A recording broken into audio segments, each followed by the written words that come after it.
খাবার নিয়ে দিল রুমে ঢুকতেই দেখে হৃদ ঘুমাচ্ছে, আর রুমটাও মোটামুটি গোছানো।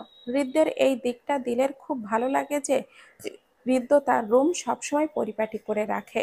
আর এইসব ভাবতে ভাবতেই দিল হৃদের সামনে গিয়ে হৃদ্যকে ডাকতে লাগলো আর বলতে লাগলো, উঠুন আমার সুদর্শন পুরুষ, বড় আম্মু খাবার পাঠিয়েছে, তাড়াতাড়ি উঠে খেয়ে নিন। হৃদ্য এইবার চোখ ডলতে ডলতে উঠে বসলো। হৃদ্যের এমন ঘুম ঘুম ফেস দিলের কাছে অনেক কিউট লাগে। সে এইবার হৃদ্যের গাল টেনে দিয়ে বলল, তোমাকে অনেক কিউট লাগছে হৃদ্য ভাইয়া। হৃদ্য এইবার হঠাৎ ধমকে উঠল, আমি তোর কোন জন্মের ভাইয়া দিল? আরেকবার ভাইয়া বললে থাপ্পড় মেরে গাল লাল করে দিব বেয়াদব মেয়ে। হঠাৎ হৃদ্যের ধমক শুনে দিল চমকে গেল, কিন্তু পরেক্ষণেই আবার বলল, তো ভাইয়া না বললে কি বলবো? হৃদ্য এবার বিরক্তি মাখা কণ্ঠেই বলল, আমার নাম আছে, ওটাই ডাকবি, হৃদ্য বলবি, তাহলেই হবে। আসলে অভ্যাস তো, একটু সময় লাগবে। আমি এত কিছু জানি না, তুই আরেকবার ভাইয়া বললে তোর খবর আছে। এটুকু বলতে হৃদের চোখ গেল দিলের হাতের মেহেন্দির দিকে। অনেক রং আসছে। সে এইবার দিলের হাতটা ধরে টেনে তার সামনে বসালো আর বলল, দেখ দিল, তোর হাতের মেহেন্দির কি রং আসছে। আমি বলছিলাম মেহেন্দির অনুষ্ঠানটা করতে, এটাতেও তুই করতে না বললি, বাসায় মেকআপ আর্টিস্ট এনে মেহেন্দি পরলি। বুঝলাম, এখন আবার বউ ভাতেও না আসলে কি সমস্যা তো? দিল শান্ত আর নরম কণ্ঠে এইবার বলল, আসলে আমার এত গ্যাঞ্জাম আয়োজন মানুষজন পছন্দ না। তুমি তো জানো আমি ছোট কাল থেকে নিরিবিলি থাকতে পছন্দ করি। আর বউ ভাত আর মেহেন্দি, এগুলো আমার কাছে এক্সট্রা ভেজাল। আর সামনেই ফাইনাল ইয়ার এক্সাম, কিছুই পড়িনি, আমার পড়তে হবে। এগুলো করলে আরো 2-3 দিন সময় নষ্ট হয়ে যেত। ঋত হয়তো এইবার দিলের ব্যাপারটা বুঝলো। সে আর কথা বাড়ালো না। সে বলল, এইবার আমাকে খাইয়ে দে। দিলও হাসি মুখে ঋতুকে খাইয়ে দিতে লাগলো। খাওয়া শেষ হতেই নিচ থেকে দিলের ডাক পড়লো। সে তাড়াতাড়ি করে নিচে যেতেই দেখে তার আম্মু ডাকছে। সে বলল, কি হয়েছে আম্মু? মিসেস দিলারা খান তাড়াহুড়ো করে বললেন, দিল, আর কিছুক্ষণের মধ্যে সব আত্মীয়রা এসে পড়বে, তুই তাড়াতাড়ি ফ্রেশ হয়ে রেডি হতে থাক, আর হৃদ্যকে বলিস রেডি হয়ে থাকতে। এবার দিল মাথা নাড়িয়ে সম্মতি দিয়ে হৃদ্যের রুমে চলে গেল হৃদ্যকে বলতে, আর বলা শেষ হতেই নিজের রুমে গেল রেডি হতে, কারণ হৃদ্যের রুমে হৃদ্য ঘুমাচ্ছে। আর হৃদ্যের ঘুম ফুল না হলে মাথা ব্যথা হয়। আর দিলকে রেডি করাবে রাহা আর আবসুরা। দিলের বউ ভাতে যেহেতু সাদামাটা ভাবেই হবে, তাই দিল আর পার্লার থেকে সাজলো না। রাহা আর আবসুরা দিলকে সাজাচ্ছে আর শাড়ি পরিয়ে দিয়েছে মিসেস সাবিরা খান। দিল ওদেরকে বলেছে তাকে যেন নর্মাল ভাবেই সাজিয়ে দেয়, এত সাজ যেন না দেয়। তাই আবসুরা আর রাহা দিলকে হালকা করে সাজিয়ে দিল, আইলাইনার, মাস্কারা, ব্রাশ অন। যেহেতু শাড়িটা খয়েরি কালার, এই জন্য তাই ডার্ক লিপস্টিক দিল। কানে স্বর্ণের ঝুমকা, গলায় সোনার হার, সব মিলিয়ে দিলকে একদম নতুন বউ বউ লাগছে। আর দেখতেও অনেক সুন্দর লাগছে। রাহা এবার আবুসুরাকে খুশি মনে বলল, আপ্পি, আমরা কি সুন্দর সাজাই দেখো, আমাদের দিলকে কত মিষ্টি লাগছে। আবসুরা মাথা নাড়িয়ে সম্মতি দিল আর বলল, আসলেই দিলকে অনেক সুন্দর লাগছে, আর আমাদের দিল এমনিই অনেক সুন্দর, মাশাল্লাহ। এইবার দিল একটু লজ্জা পেল তাদের কথাবার্তায়, তাই সে কথা ঘোরানোর জন্য বলল, তোমরাও রেডি হয়ে নাও, রাহা দিলের রুমে রেডি হবে, সাথে ফাসবিককে সাজাবে। আর রাহা এখানেই রয়ে গেল। কিন্তু আবসুরা নিজের রুমে চলে গেল, আর নিজের রুমে আসতে বিছানায় ঠাস করে শুয়ে পড়ল, কারণ সে খুবই ক্লান্ত। সকালে নাস্তা করে ক্লাসের উদ্দেশ্যে চলে গিয়েছিল, এসেই দিলকে সাজালো। এখন নিজেকে সাজতে হবে, ইচ্ছেই করছে না। তাই সে আগে কোনো মতে ওয়াশরুমে গিয়ে শাওয়ারটা নিল। তারপর আলমারি খুলতেই তার চোখ গেল আদ্রের পছন্দ করা সেই গাউন। তার দিকে সে সেটা হাতে নিয়ে ভাবল, এইটা পরবে, যেই ভাবা সেই কাজ। ঝটপট করে পরে ফেললো আর হালকা করে সাজলো, একদম হালকা, জাস্ট ফেস পাউডার, লিপস্টিক আর মাস্কারা, শেষ। একদম হালকা সাজেও আবসুরাকে অনেক সুন্দর লাগছে, তার কারণ গাউনটা। ওইদিকে রাহাও রেডি, সে 3 পিস পরেছে আর হালকা সেজেছে। এর মধ্যে দিল আর হৃদ্যকে নিচে নামিয়ে তাদের বরাদ্দকৃত জায়গায় বসানো হলো। দিলের মামা মমিন হোসেন দিল আর হৃদ্যকে দেখে অনেক প্রশংসা করলো। রোকেয়া বেগম তো বলেই ফেললেন, দিলের ভাগ্য অনেক ভালো, হৃদ্যের মতো ছেলে পেয়েছে। আর ফাসবি, সে তো সেজে ছবি তুলতেই ব্যস্ত। রাহা এবার একা একা এইদিকে ওইদিকে ঘুরছে। হঠাৎ কোথা থেকে যেন আহরিন এসে রাহাকে বলল, কি খবর রাহা কাওয়া? রাহা কথা বাড়ানোর কোনো ইচ্ছা নেই, তাই সে শান্ত কণ্ঠে বলল, ভালো খবর ভাইয়া, আপনার? আহরিন তো অবাক রাহার এত ভালো ব্যবহার দেখে। সেও আর ঘাটালো না, সেও সুন্দর মতোই কথা বলল। এভাবেই তাদের কথা চলতে লাগলো। হঠাৎই রাহা হালকা হেসে বলল, আপনাকে যতটা খারাপ ভেবেছিলাম আপনিও অতটাও খারাপ না ভাইয়া। আহারিনও এবার হেসে বলল, তোমাকে যতটা কাওয়া ভেবেছিলাম তুমিও অমন না, তুমিও ভালো। এবার দুজনেই হেসে দিল। আর আহারিন আবারও বলল, চলো আমরা বন্ধু হই। রাহা অবাক হয়ে বলল, আপনি আমার বড়? তো বড় মানুষ বন্ধু কিভাবে?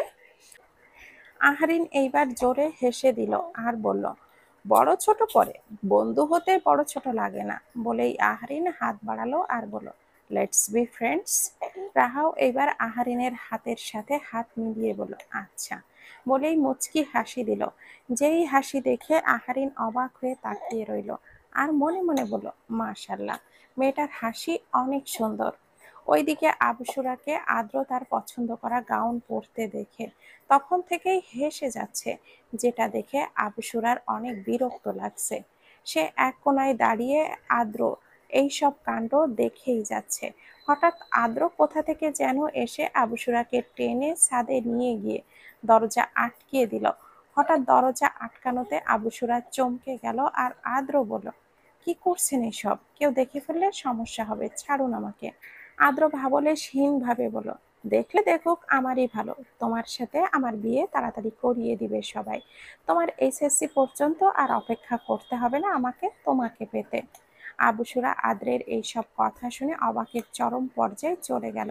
সে বলল, আদ্র, আপনি একটু বেশি, আপনার কথাবার্তার লাগাম টানুন, কি এসব বলছেন?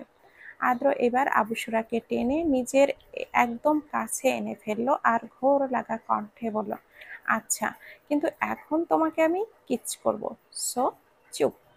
আবসুরা কিছু বলতে যাবে তার আগেই আবসুরার ঠোঁট আদ্রের দখলে। সে আদ্রকে কিল ঘুষি সব মারছে, কোনো লাভ হচ্ছে না। আদ্র আবসুরার ঠোঁটে মত্ত। 5 মিনিট পর ঠোঁট ছাড়তেই আবসুরা নিঃশ্বাস নিতে লাগলো জোরে জোরে আর আদ্রকে বলতে লাগলো, বেয়াদব লোক, আর জীবনেও আমাকে ধরলে শরীরে আগুন জ্বালিয়ে দিব। আদ্র এবার হেসে নিজের ঠোঁট জিভ দিয়ে ভিজিয়ে বলল, আচ্ছা ঠিক আছে, বাসর ঘরে যখন তোমার পুরো শরীর ছেব তখন দেখবো নে কিভাবে আগুন লাগাও। বলেই চোখ টিপ দিল আদ্র। আবসুরা রাগে বলতে লাগলো, আপনাকে আমি বিয়েই করব না, লাগামহীন লোক, দূর হন আমার সামনে থেকে। আদ্র শীষ বাজাতে বাজাতে নিচে যেতে যেতে বলল, ওকে, দেখা যাবে ডার্লিং, বিয়ে তো তোমাকে আমাকেই করতে হবে। একবার যখন আদ্র মালিথার কাছে নিজেকে ধরা দিয়েছ, তোমার আর ছাড়া নেই। আর জানেমান, তোমাকে আমার পছন্দ করা গাউনে খুব সুন্দর লাগছে, একদম আসমানের হুর। আলাবাবু বলেই ফ্লাই কিস দিল একেবারে আদ্র। আবুসুরা এবার নিজের মাথা চাপড়াতে চাপড়াতে বলল, ও আল্লাহ, কোন পাগলকে ভালোবাসলাম আমি! আর এটা পাগল না, মহা পাগল। বলে আবসুরাও নিচে চলে গেল। ওইদিকে হৃদ্য দিলের সাথে কথা বলার বাহানা খুঁজছে। এত মানুষের সামনে ঠিকভাবে কথাও বলতে পারছে না। হঠাৎ হৃদ্য দিলের দিকে তাকালো আর দেখলো দিল মাথায় বারবার হাত টিপে দিচ্ছে। হৃদ্য বুঝলো দিলের মাথা ব্যথা শুরু হয়ে গেছে, কালকে সারা রাত ঘুমাতে পারেনি তার জন্য। আবার সকালে তাড়াতাড়ি করে উঠে গিয়েছে। সে তো সকালে মোটামুটি ভালোই ঘুম দিয়েছে, কিন্তু দিল তো আর পারেনি। তাই হৃদ্য আস্তে করে উঠে মিসেস সাবিরা খানকে ডেকে বললেন, আম্মু, দিলের বোধহয় মাথা ব্যথা করছে, তাই আমি ওকে নিয়ে ওপরে যাচ্ছি, তুমি এই দিকটা সামাল দিও। আর অনুষ্ঠান তো শেষ পর্যায়ে, আশা করি আর প্রয়োজন নেই দিলের। মিসেস সাবিরা খানও হৃদ্যের কথায় সম্মতি দিল। এইবার হৃদ্য হঠাৎ দিলের সামনে গিয়ে দিলকে কোলে করে নিয়ে ওপরে নিজের রুমের উদ্দেশ্যে হাঁটা দিল আর সবার উদ্দেশ্যে বলে গেল, আমার বউয়ের মাথা ব্যথা উঠেছে, আমি কোনোভাবেই আমার বউয়ের কষ্ট দেখতে পারবো না, তাই আমার বউকে আমি নিয়ে যাচ্ছি, আপনারা এনজয় করুন। এইদিকে দিল হঠাৎ হৃদ্যের কোলে নেবার কাণ্ডে চমকে গেল আর উপস্থিত মানুষের সামনে কোলে নেবার জন্য লজ্জাও পেল। আর সবাই হৃদ্যের এইসব কাণ্ড দেখে হাসছে। মিসেস সাবিরা খান তো নিজের ছেলেকে পাগল উপাধি দিতে ভুললেন না। রুমে ঢুকতে হৃদ্য দিলকে বলল, যা ফ্রেশ হয়ে আয় দিল। আর হৃদ্যের কথা অনুযায়ী লক্ষ্মী বাচ্চার মতো ফ্রেশ হয়ে শাড়ি চেঞ্জ করে আসলো। এতক্ষণে হৃদ্য তার পরনের পাঞ্জাবি চেঞ্জ করে নিয়েছে। এইবার হৃদ্য বিছানায় শুয়ে দিলকে তার বুকে আসতে ইশারা করলো। দিলও মুচকি হাসি দিয়ে হৃদ্যের বুকে শুয়ে পড়ল আর দুজন দুজনকে জড়িয়ে ধরলো। তারপর দিল হৃদ্যকে প্রশ্ন করে, তুমি কিভাবে জানলে আমার মাথা ব্যথা করছে আর এখন আমার ঘুম প্রয়োজন? হৃদ্য মুচকি হেসে বলল, তোর সব আমার মুখস্থ দিল, কারণ তুই পুরোটাই আমার, তাই তোর অসুবিধা সুবিধা আমি বুঝবো না তো কে বুঝবে? দিল এইবার বলল, আমাকে এত বোঝার জন্য তোমাকে একটা চুমু। বলেই হৃদ্য গালে একটা কিচ করে দিল দিল। হৃদ্য দিলের কপালে একটা ভালোবাসাময় চুম্বন করলো। তারপর দুজন ঘুমের দেশে পাড়ি জমালো। এভাবেই দিল আর হৃদ্যের বৌভাতেরও সমাপ্তি ঘটল। সকালে দিলের ঘুম ভাঙতেই তার সর্বপ্রথম চোখ গেল হৃদ্যের দিকে। সে দেখল হৃদ্য ছোট বাচ্চাদের মতো করে ঘুমাচ্ছে, যেটাকে তাকে আরো কিউট লাগছে। দিল মুচকি হেসে হৃদ্যের কপালে একটা চুমু দিয়ে ফ্রেশ হতে গেল। আর ফ্রেশ হয়ে একদম কলেজ ড্রেস পরে নিচে নেমেই রাহার কথা জিজ্ঞাসা করলো তার আম্মুকে। মিসেস দিলারা খান বললেন, রাহা তার বাবা এসে সকালে নিয়ে গেছে, কারণ রাহা যে এইখানে এসেছে সাথে করে নাকি তার কলেজ ড্রেস আনেনি, তাই সে চলে গিয়েছে। আর এটাও তোকে বলতে বলল, সে একেবারে তার বাসা থেকে কলেজে চলে যাবে, তুইও একেবারে যেন কলেজেই চলে যাস। দিল তার আম্মুর কথার মাথায় নাড়ালো, মানে সে সব বুঝেছে। আরহাম খান হঠাৎ বলল, দিল বসো মা, আগে নাস্তা করো, নাস্তা না করে কোনো কলেজে যাওয়া নেই। আর হৃদ্য কোথায়? দিল নাস্তার টেবিলে এসে বসতেই বলল, আব্বু সে ঘুমাচ্ছে, তাই আমিও আর ডাকিনি। দিলের কথা বলার মধ্যেই ওপর থেকে হৃদ্য রেডি হয়ে নিচে নামলো একদম ফর্মাল লুকে। দিল সেই দিকেই তাকিয়ে ভাবলো, হৃদ্য ভাইয়া না ঘুমিয়েছিল, এত তাড়াতাড়ি রেডি হয়ে নিচে নামলো কিভাবে? দিলের ভাবনার মধ্যে হৃদ্য নাস্তার টেবিলে বসতে বসতে গম্ভীর মুখে বলল, দিল তাড়াতাড়ি নাস্তা শেষ করো, আমি অফিসে যাওয়ার সময় তোকে কলেজে নামিয়ে দিয়ে যাব। আর আমাকে ডাকিসনি কেন? আমি ঘুমাচ্ছিলাম বলে ডাকা যেত না? হঠাৎ হৃদ্যের এমন ধমকে দিল ভয় পেয়ে গেল। সে মনে মনে বলল, আমি তার ভালোর জন্যই ডাকিনি, সে এখন আমাকে বকছে। আর বিয়ের 2 দিনও হয়নি, এখনই জামাই হতে সবার সামনেই বকা খেলো, কেমন দেখাবে? ইজ্জত থাকবে আমার? আল্লাহ জানে সবার সামনে কি না কি বলে। আল্লাহ এইবারের মতো বাঁচিয়ে দিও। এর মধ্যে হৃদ্য রাগী কণ্ঠে আবারও ধমকে উঠল, কিরে কথা বলছিস না কেন? বল, কেন ডাকিসনি? নাকি একা একা চলতে ভালোই লাগে, ডানা বড় হয়ে গিয়েছে? এইবার দিল কাঁপা কাঁপা কণ্ঠে বলল, আসলে আপনার তো মাথা ব্যথা করে, হঠাৎ ঘুম থেকে ডাকলে, তাই আর এটা ভেবে ডাকিনি। বলেই দিল মাথা নিচু করে ফেলল। মিসেস সাবিরা খান হৃদ্যকে শান্ত গলায় বলল, হৃদ্য বাদ দে, শুধু শুধু মেয়েটাকে বকা দিচ্ছিস কেন? মিসেস সাবিরা খানের কথা শুনে মিসেস দিলারা খান বললেন, আপা আপনি কিছু বললেন না, হৃদ্য এখন দিলের গার্ডিয়ান, শাসন করছে করুক, না হলে এই মেয়ে আরো উড়নচণ্ডী হবে। হৃদ্য আবারও দিলকে কিছু বলতে যাবে তার আগেই আরহাম খান শান্ত কণ্ঠে বলেন, আচ্ছা হৃদ্য মাথা ঠান্ডা করো, আর নাস্তা শেষ করে দিল তুমিও নাস্তা শেষ করো। আর আমার কথা, তোমাদের বিয়ের 2 দিনও হয়নি ঠিকভাবে, তোমরা অফিসে কলেজে যাচ্ছ কেন কয়েকদিন অবধিতে?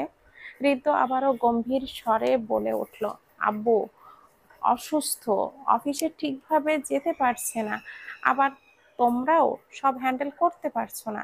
আব্বু বলেছে আমাকে, তাও যাওয়া, আর এমনিই তো আমি এমন করি সব সময়, সো সমস্যা নেই। আর দিলেরও এক্সাম, এখন কলেজে না গেলে ওর নোটগুলো কালেক্ট করতে অসুবিধা হবে। হৃদ্যের কথা শুনে দিল মনে মনে বলল, শালা গুরু গম্ভীর, সবসময় কথা বলার সময় তার গম্ভীরনেস রাখতেই হবে, না রাখলে যেমন মহাভারত অশুদ্ধ হয়ে যাবে। এতটুকু বলেই দিল হৃদ্যের অগোচরে হৃদ্যকে মুখ ভেঙচি দিল। আরহাম খান বললেন, তাহলে ঠিক আছে, যাও। তাদের কথা বলার মাঝেই আদ্র, আফাজ খান, আহরান, আহারিন, আবুসুরা এসেও নাস্তার টেবিলে বসে। সাথে দিলের মামা মামি আর তাদের মেয়ে ফাবসিও। আর তাদের খাবার পরিবেশন করছে আয়রা আর রিম্মা খান। আর আফলাল খান যেহেতু অসুস্থ, উনি রুমেই খান। ওনাকে সাবিরা খান খাবার দিয়ে এসেছে। এর মধ্যেই সকলের নাস্তা শেষ হতেই দিল তার মামা মামিদের থেকে বিদায় নিল, কারণ ওনারা এখনই চলে যাবেন। সবাই অনেক করে বলেছে তাদেরকে থেকে যাওয়ার জন্য, কিন্তু ওনাদের কাজের জন্য থাকতে পারছে না। আর আদ্র যাবার আগে Mrs Sabira, Mrs Dilara, Mrs Rimma খানের থেকে বিদায় নিয়ে নিল। সে এখন এইখান থেকে একেবারে অফিসে যাবে, আর ওইখান থেকে বাসায়। আর কবে না কবে দেখা হয়। কিন্তু মিসেস সাবিরা খান আদ্রকে কড়া করে বলে দিয়েছে খুব তাড়াতাড়ি যেন আবার এই বাসায় এসে ঘুরে যায়। আদ্র হেসে মিসেস সাবিরা খানকে বলেছে সে আসবে। তারপর আর কি কি যে যার কাজের উদ্দেশ্যে বেরিয়ে পড়েছে। আর ঋদ্ধ গাড়িতে যাবে, দিল, আদ্র, আবসুরা আর আহারিন তার বাইকে করে ইউনিভার্সিটিতে চলে গিয়েছে তাদের আগেই। দিল আর আবসুরাকেও তাদের কলেজে নামিয়ে দিয়ে আদ্র আর ঋদ্ধও তাদের অফিসের উদ্দেশ্যে চলে গেল। এভাবেই কেটে গেল বেশ কিছুদিন। দিলের ফাইনাল ইয়ার এক্সামও শুরু হয়ে গিয়েছে। দিল দিন রাত এক করে ঠিকভাবে খায় না, না খেয়েই পড়ছে। আর কোনো প্রবলেম হলে তাকে ঋদ্ধ তো হেল্প করছেই। দিল রাতে না খেয়ে পড়তে পড়তে ঘুমিয়ে গেলে ঋদ্ধ তাকে টেনে তুলে নিজের হাতে খাবার খাইয়ে দেয়, নিজের বুকে নিয়ে ঘুম পাড়িয়েছে। ঋদ্ধর এইসব যত্ন তার প্রতি দেখে দিলের মনে ভালো লাগার সৃষ্টি হয় প্রতিনিয়ত। আর দিল ভাবে ঋদ্ধ ভাইয়া তাকে এত ভালোবাসে, কিন্তু সে এতদিন বুঝতেই পারেনি। এক্সাম চলাকালীন ঋদ্ধের দিন রাত এক করে দিলের সব কিছুর খেয়াল রাখার মধ্যেই দিলের এক্সামগুলি কেটে গেছে। আর আজ দিলের লাস্ট এক্সাম। দিলের সব এক্সামই ভালো হয়ে গিয়েছে অনেক। আর ভালো যাবেই বা না কেন, দিল সব সময় পড়ালেখায় ভালো। আর লাস্ট এক্সাম, তার ঋদ্ধ দিলকে নিতে আসবে। এমনিতেই ঋদ্ধ সব এক্সামের সময় দিয়ে গিয়েছে, জাস্ট যাবার সময় বাসার ড্রাইভার এসে নিয়ে গেছে। কিন্তু আজকে ঋদ্ধ আসবে বলেছে, তাই দিল অপেক্ষা করছে। হঠাৎ তার অপেক্ষার মধ্যেই একটা গাড়ি থামলো তার সামনে। গাড়িটা চিনতে পেরেই তার ঠোঁটে হাসি ফুটে উঠল। সে গাড়িতে বসতেই তার চোখে পড়ল ঋদ্ধকে। নীল শার্ট, হাতে ব্ল্যাক ওয়াচ, চুলগুলো কপালের সামনে এসে রয়েছে, চোখে সানগ্লাস, একেবারে হিরো হিরো লাগছে। দিলটা দেখে যেন মনে মনে ফুঁসতে লাগলো। ভাবলো, এত সেজে আসার কি কারণ? মেয়ে পটাতে এসেছে নাকি? তার ভাবনার মধ্যেই কানে বাজলো ঋদ্ধের বাণী, দিল, সিট বেল্ট আটকা। কিন্তু দিল শুনেও আটকালো না। ঋদ্ধ আবারও বলল, দিল, সিট বেল্ট আটকা। এইবার দিল চুপ।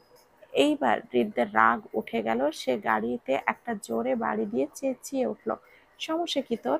কথা বলছি কানে যায় না, বেয়াদব মেয়ে। দিল এবার ভয়ে চমকে গেল, তাও ওপরে ওপরে সাহস দেখিয়ে বলল, না, কানে যায় না। আর আমাকে কেন বলছেন?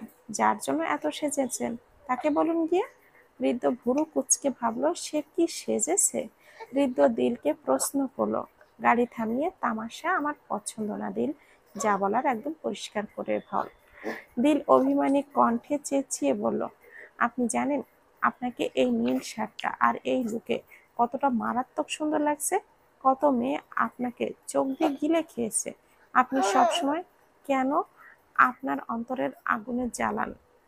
এইবার ঋদ্ধ দিলের অভিমান বুঝতে পেরে দিলকে এক টানে সিট থেকে উঠিয়ে তার কোলের ওপরে বসালো, আর দিলের কোমর জড়িয়ে নিজের কাছে টেনে নিয়ে বলতে লাগলো, অন্তরের দহনই তো জ্বালা, তাই একটু আমার দহনের আগুনে তোকে পুড়তে না দিলে কেমন হবে? আর আমি তো তোরই, আর আমার দিকে তাকালেই বাকি। তোকে ছাড়া আমি ঋদ্ধ অন্য কোনো মেয়ের দিকে কখনোই তাকাইনি, আর তাকাবো না। আর যদি ভুলবশত চোখ পড়েও যায়, তাহলে আমার চোখ তোর অন্তরের দহনের আগুনে ঝলসে যাবে। এইবার দিল চোখ তুলে ঋদ্ধের চোখের দিকে তাকালো।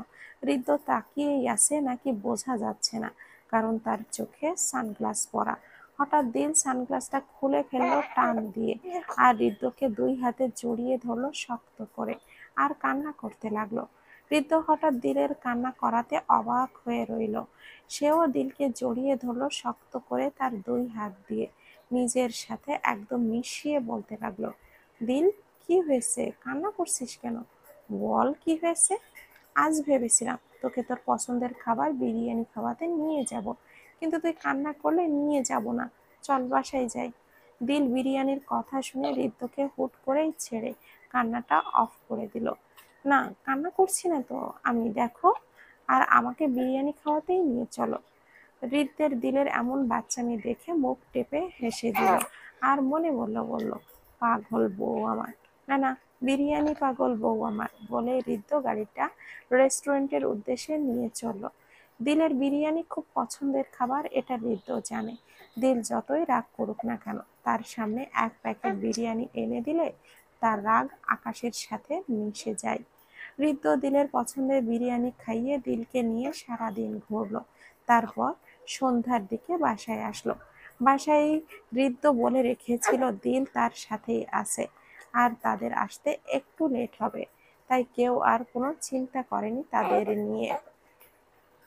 দিল আর ঋদ্ধ বাসায় ঢুকতেই দিল তাড়াতাড়ি করে সোফায় গিয়ে ঠাস করে শুয়ে পড়লো। আরটা দেখে কপাল কুঁচ করলো আর বলল, দিল, এসবের মানে কি?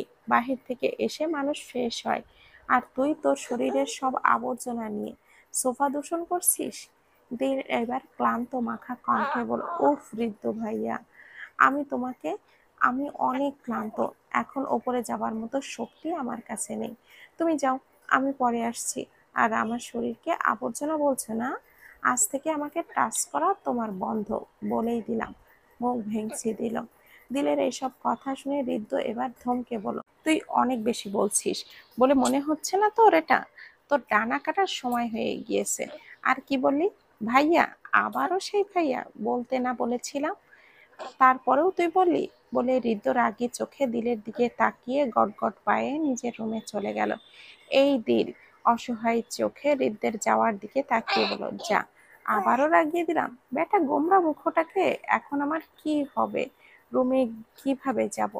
দিলের এসব ভাবনার মাঝেই আবুসুরা কিচেন থেকে বের হলো, তার হাতে কফি। দিল তো দেখে প্রশ্ন করলো, আরে আপ্পি, তুমি এই সময়? আবুসুরা মুচকি হেসে বলল, হ্যাঁ, আসলাম এই কফি বানাতে। এখন তো যে যার রুমে আছে, তাই কাউকে আর ডাকিনি। আর তুই শুনছিলাম ভাইয়ার সাথে ঘুরতে গিয়েছিস, মাত্রই আসলি নাকি? দিল আবসুরার কথা শুনে তার কিছুক্ষণ আগের ঘটনা তার মনে পড়ে গেল, আর সে মনে মনে ভাবলো, খুব গিয়েছিলাম ঘুরতে, এখন ভয়ে রুমেই যেতে পারছি না। তাও মুখে হাসি রেখেই বলল, হ্যাঁ, মাত্রই আসলাম আপনি। ঋদ্ধ ভাইয়া ওপরে চলে গিয়েছে, আর আমি তোমাকে দেখে ভাবলাম একটু কথা বলে যাই। আবসুরা হেসে বলল, ভালো কাজ করেছিস, বলেই সোফায় দিলের পাশে বসে পড়লো। তারপর দিল হঠাৎই কপালে ভাঁজ রেখে বলল, আপ্পি, তুমি তো কফি এত খাও না, আজ হঠাৎ? দিলের কথা শুনে আবুসুরা এবার অসহায় মুখ করে বলল, আর বলিস না দিল, পড়তে পড়তে শহীদ হয়ে যাচ্ছি, কয়দিন পর আমাকে আর খুঁজেই পাওয়া যাবে না। এইবার দিল আবুসুরার কথা শুনে কিছু একটা ভাবতে লাগলো, তারপর চট করেই বলল, আপ্পি, তোমার না 3 দিন পর এইচএসসি এক্সাম শুরু? আবুসুরা এবার অসহায় মুখে মাথা নাড়ালো, মানে শুরু? দিল এইবার হুট করে আবুসুরাকে জড়িয়ে ধরে বলল, প্যারা নেই, চিল করো আপ্পি, কি ভাগ্য আমাদের দেখো, আজকে আমার শেষ হলো আর তোমার শুরু হবে। কিন্তু তুমি একদম টেনশন নিবা না, তুমি খুব ভালো রেজাল্ট করবা দেখো। সো কফি খেয়ে পড়তে বসো। আবসুরা এইবারও হেসে বলল, আচ্ছা যাই তাহলে, তুমিও রুমে গিয়ে ফ্রেশ হও। দিল মাথা নাড়িয়ে বলল, যাচ্ছি, তুমিও যাও। তারপর দিল আর আবসুরা যে যার রুমে চলে গেল। আবসুরা তার রুমে ঢুকতেই দেখে আদ্রর কল। তা দেখে তার মুখে হাসি ফুটে উঠল। সে কলটা ধরতেই আদ্র প্রফুল্ল গলায় বলল, হ্যালো জান, কি করছো? আদ্র এসব কথা শুনে প্রথম প্রথম আবুসুরা চুপ হয়ে থাকতো, অর্ধ পাগল ভেবে, কিন্তু এখন সে অভ্যস্ত। আবুসুরা মিষ্টি হেসে উত্তর দিল, জি আলহামদুলিল্লাহ ভালো, আপনি? আদ্র হেসেই বলল, উফ, তোমার সাথে কথা বললে আমি কোনোদিন খারাপ থাকতে পারি জানেমান? কবে যে তোমাকে বউ করে পাবো আমার আর অপেক্ষা সহ্য হচ্ছে না। আবু এবার নিজের মাথায় নিজেই চাপড়িয়ে বলল, আপনি তো খুবই ধৈর্যহীন ব্যক্তি। এইচএসসি পর্যন্ত অপেক্ষা হচ্ছে না আপনার? আদ্র অসহায় মুখ করে বলল, না, হচ্ছে না জান। এভাবে দুষ্টু মিষ্টি কথাবার্তার মধ্যেই তাদের ভালোবাসার দিনগুলি শেষ হয়ে যাচ্ছে। দিল অনেকক্ষণ ধরে রুমের বাহিরে পায়চারি করছে, কিন্তু ভেতরে ঢোকার সাহস হচ্ছে না। এইবার সে সাহস করেই বুকে ফু দিয়ে দরজাটা আস্তে করে খুলল। তার মাথাটা একটু ঢুকিয়ে দেখলো কেউ আছে নাকি। সে দেখলো কেউ নেই। সে খুশি মনে ওয়াশরুমে ঢুকে গেল। অনেকক্ষণ পর তার শাওয়ার শেষ হতেই সে বুঝলো সে কোনো কাপড় আনেনি। সে এইবার ভাবলো, আল্লাহ, এইবার হৃদ্য শয়তানটা কি কাপড় দিবে? ধুর, আগে দেখি রুমে কেউ আছে নাকি। না থাকলে তো আমার কাজ হয়েই যাবে। বলে দিল ওয়াশরুমের দরজাটা খুললো। চারপাশে তাকিয়ে দেখলো কেউ নেই, যেটাতে সে মনে মনে আরো খুশি হলো। এইবার দিল টাওয়াল পরে ওয়াশরুম থেকে বের হলো আর আলমারির কাছে এসে নিজের জামা নিতে লাগলো। ওই সময় পেছন থেকে কারোর নেশাময় কণ্ঠে দিল ওইখানেই জমে গেল। আমি তোর শরীরকে আবর্জনা বলেছি দেখেই কি নিজেকে দেখাতে আমার সামনে এই রূপে এসেছিস দিল? যেন দেখতেই পারি তুই কতটা সুন্দরী। কিন্তু কোনো লাভ নেই, তোর সব দেখা শেষ ওই দিনই। কথাগুলো বলে নেশাময় চোখে বাঁকা হাসি দিল হৃদ্য। তারপর আবারও বলল, ভেবেছিলাম তোকে শাস্তি দিব রুমে আসলে, কিন্তু তোর এই রূপ দেখে শাস্তি দেবার ইচ্ছা চলে গিয়েছে। এখন অন্য কিছুর মুড এসেছে। বলেই ঠোঁট কামড়ে দাঁড়িয়ে রইল হৃদ্য। দিল কাঁপা কাঁপা শরীরে পেছনে ঘুরতেই দেখে ব্ল্যাক ট্রাউজার সাদা গেঞ্জি পরে ঠোঁট কামড়ে দাঁড়িয়ে আছে। সাথে তার মন কাড়া ঠোঁটে বাঁকা হাসি তো আছেই, আর চুলগুলো একটু বড় হবার দরুন সামনেই এসে পড়েছে। দিল কাঁপা কাঁপা কণ্ঠে বলল, সরি ঋদ্ধ ভাইয়া, আসলে ভাইয়া না, শুধু ঋদ্ধ। সরি ঋদ্ধ, আসলে এতদিন ভাইয়া বলার অভ্যাস তো, এত সহজে কি ছাড়ে?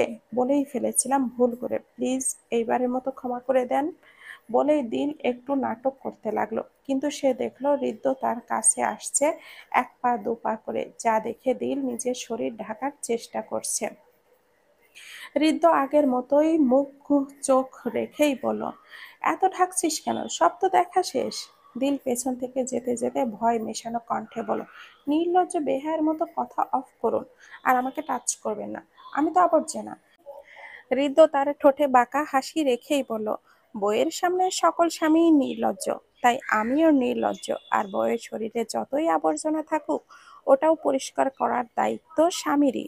সো আই তোর শরীরের আবর্জনাগুলিও পরিষ্কার করে দেই। আর যাই বলি না কেন, আফটার অল তুই আমার একমাত্র বউ।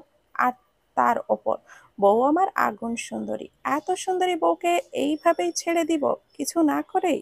এত ভালো আবার আবছির খান হৃদ্য নয়। বলে হৃদ্য দিলের একদম সামনে এসে পড়ল। দিল পেছনে যেতে যেতে দেওয়ালের সাথে লেগে গেল। সে পালাতে চাইলে হৃদ্য তাকে দুই হাত দিয়ে আটকে ফেলল। তার দুই পাশ আর দিলের একদম কাছে এসে থামল হৃদ্য। তারা দুজনেই এতটাই কাছে যে তারা একে অপরের নিঃশ্বাস শুনতে পাচ্ছে। হৃদ্য এইবার দিলের কোমর জড়িয়ে ধরল।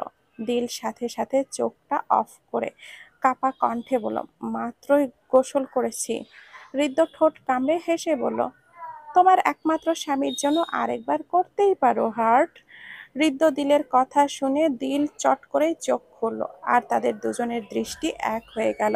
আর হৃদ্যের চোখ গেল দিলের কাঁপতে থাকা ঠোঁটের দিকে। কি সুন্দর ঠোঁটের ওপরে বিন্দু বিন্দু পানি জমা হয়েছে, তা দেখে হৃদ্য আর অপেক্ষা না করে দুই জোড়া অধর এক করে দিল। আর হৃদ্য পাগলের মতো কিচ করতে লাগলো। হৃদ্যের এমন কিচ করাতে দিল চমকে উঠল। তার মনে হলো আর ঠোঁটে জোরে জোরে কামড় পড়ছে। দিল বুঝলো হৃদ্য নিজেকে সামলাতে না পেরেই এমন আচরণ করছে। এইবার দিল হৃদ্যের সাথে রেসপন্স করলো।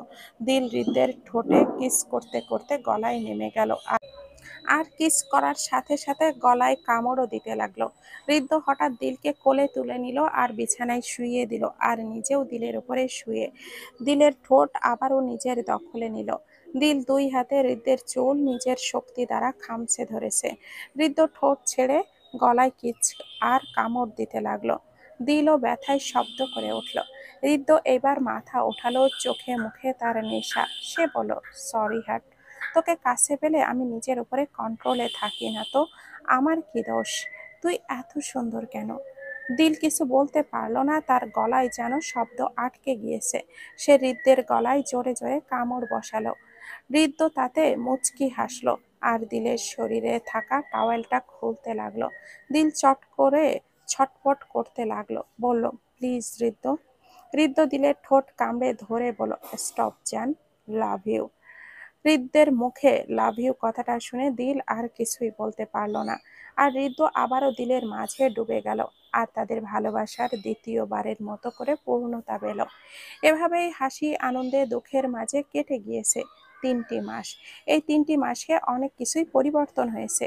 দিল আর হৃদ্যের ভালোবাসার আগের চেয়ে অনেকটা গভীর হয়েছে। হৃদ্য দিলকে খুব যত্ন করে, সব সময় দিলের সুবিধা অসুবিধা সবার আগে বুঝে ফেলে, যেটা দিলের খুব বেশি ভালো লাগে।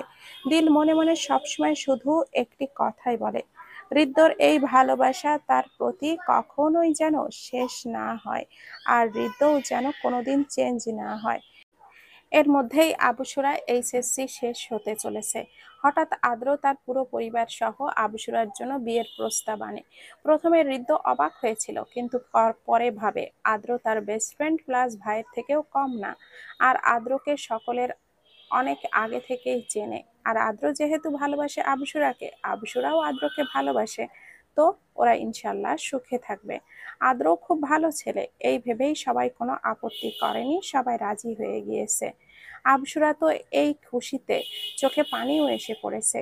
আদ্র আর আবসুরাকে যখন একা কথা বলতে পাঠানো হয়েছে, আবসুরা খুশিতে আদ্রকে জড়িয়ে ধরেছিল নিজের থেকে। আদ্রও তার হরিণীকে শক্ত করে জড়িয়ে ধরেছিল। রাহা আর আহারিনও এখন খুব ভালো বন্ধু। হয়তো দুজন দুজনকে পছন্দ করে, কিন্তু কেউ আগে বলবে না, সাববেজি বলে কথা। কিন্তু তাদের সম্পর্কটাও এখন অনেক উন্নতি হয়েছে। এখন দিলের কয়েকদিন ধরেই মাথা ঘুরছে, বমি বমি পাচ্ছে, কিন্তু দিল কাউকে কিছু বলেনি। সবার সামনে দিল হাসি মুখেই ফুটিয়ে রেখেছিল তার কষ্ট হবার সত্ত্বেও। কিন্তু আজকে একটু বেশি খারাপ লাগছে তার। হৃদ্য তাকে অনেক করে বলেছে ডাক্তার দেখানোর জন্য। ওই দিন জোর করে ও হসপিটাল পর্যন্ত নিয়ে গিয়েছিল। দিল কোনো মতে তাকে থামিয়েছে। দিল যায়নি ভয়ে, কারণ তার যা সন্দেহটা হয়ে গেলে হৃদ্য তাকে খুব বকবে, কারণ সে মাত্র কিছুদিন আগেই ইন্টার সেকেন্ড ইয়ারে উঠল। এসব নেওয়ার জন্য খুব ছোট সে, তার লাইফ রিস্কও আছে অনেক। হৃদ্য কোনো দিনও মানবে না। হৃদ্য বলেছে দিল ডক্টর হবে, তার মনের ইচ্ছা পূরণ করবে, তারপর এসব বাচ্চা কাচ্চা নিবে।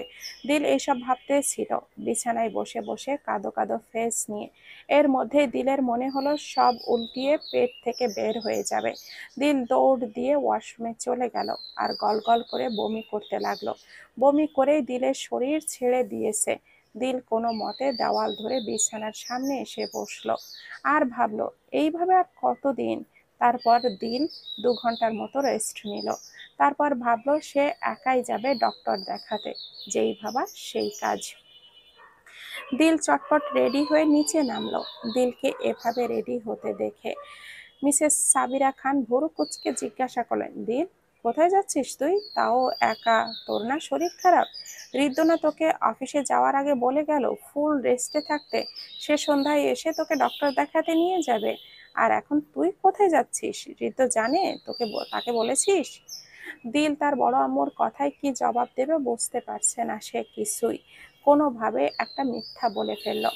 আসলে বড় আম্মু, হৃদয় আমাকে বের হয়ে বলেছে ওর সাথেই যাচ্ছি। আর তাকে না বলে কেন যাব? ও বাহিরে আছে, যাই, বাই বাই বড় আম্মু, বলেই দিল কোনো মতে পালালো। কিন্তু মিসেস সাবিরা খানের আজকে দিলের হাবভাব বিশ্বাস হলো না। সে ভাবলো হৃদ্যকে কল দিবে, কারণ এমনিই মেয়েটা অসুস্থ। এর মধ্যে হৃদ্য আসলেই দিলকে ডেকেছে কিনা। হৃদ্য তো দিলের প্রতি এত অযত্নশীল না। দিল অসুস্থ জেনেও তাকে বাইরে নিয়ে যাবে এমন হৃদ্য না। এসব ভাবতে ভাবতে সে রান্নাঘরে চলে গেল আর হৃদ্যকে যে ফোন দিবে এই ব্যাপারটা একদম ভুলে গেল। বাসা থেকে বের হয়ে দিল বাহিরে একটা রিকশায় উঠে পড়লো আর রিকশায় উঠে ভাবতে লাগলো, আল্লাহ, এইবারের মতো মাফ করে দিও আর বাঁচিয়ে নিও। আর জীবনেও মিথ্যা বলবো না, কারণ ঋদ্ধ যদি জানতে পারে আমি একা একা বের হয়েছি, আমাকে আস্ত রাখবে না। সাথে বড় আম্মুকেও মিথ্যা বলে বের হয়েছি। এইসব ভাবতে ভাবতে দিল তার গন্তব্যে পৌঁছে গেল। দিল হসপিটালে ঢুকেই সোজা টেস্ট করতে চলে গেল। টেস্ট করা শেষ। সে ওয়েটিং রুমে 2 ঘন্টা বসে রইল। এই 2 ঘন্টা তার টেনশনে মাথা ফেটে যাচ্ছিল, কারণ টেস্টের রিপোর্ট 2 ঘন্টা পরে দিবে। 2 ঘন্টা হতেই টেস্টের রিপোর্ট হাতে পেয়েই দিলের শরীর বাকরুদ্ধ হয়ে গেল, সাথে অন্যরকম এক শিহরণ বয়ে গেল। হয়তো এটাই প্রথম মা হবার অনুভূতি। দিলের চোখ দিয়ে খুশিতে পানি পড়তে লাগলো, আর তার হাত দিয়ে নিজের পেট বুলাতে লাগলো, আর ভাবলো আমার আর হৃদের ভালোবাসার ফল। ওরা ভাবতেই দিল কান্না করলো। দিল আবারও কাপা কণ্ঠে বলতে লাগলো, বেবি, তুমি আমার বেবি। তারপর চোখের পানি মুছে দিল দিল।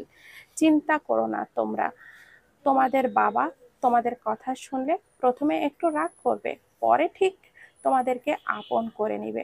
তোমরা জানো তোমাদের বাবা অনেক ভালো, তোমাদের মাকে অনেক ভালোবাসে।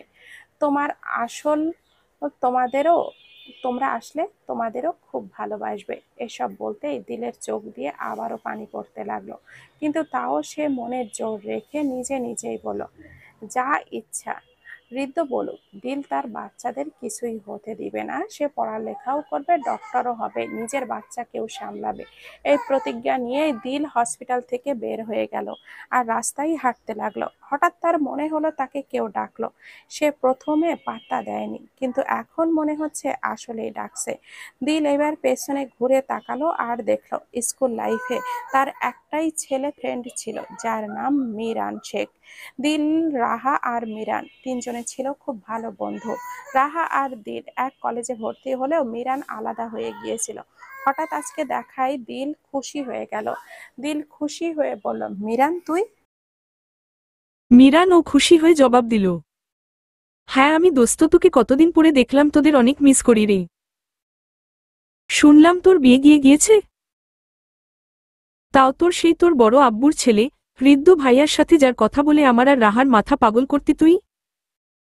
দিল এইবার ফিক করে হেসে দিয়ে বলল, একদম ঠিক শুনেছিস তুই, তার সাথেই হয়েছে। আমি তাকে পেয়েছি, এর চেয়ে বেশি আমার জীবনে কিছু হতে পারে না। আমি কোনোদিন ভাবিনি তাকে পাবো, সে আমাকে এত ভালোবাসবে এটাও ভাবতে পারিনি কোনোদিন। কিন্তু আজকে দেখ, আমি সেই আবশির খান রিজ্জোর বাচ্চার মা হতে যাচ্ছি। কথাটা শুনে মিরান থেমে গেল আর চোখ বড় বড় করে বলল, দিল তুই প্রেগনেন্ট? এজন্যই কি আজকে হসপিটালে? দিল খুশি হয়ে মাথা নাড়াল।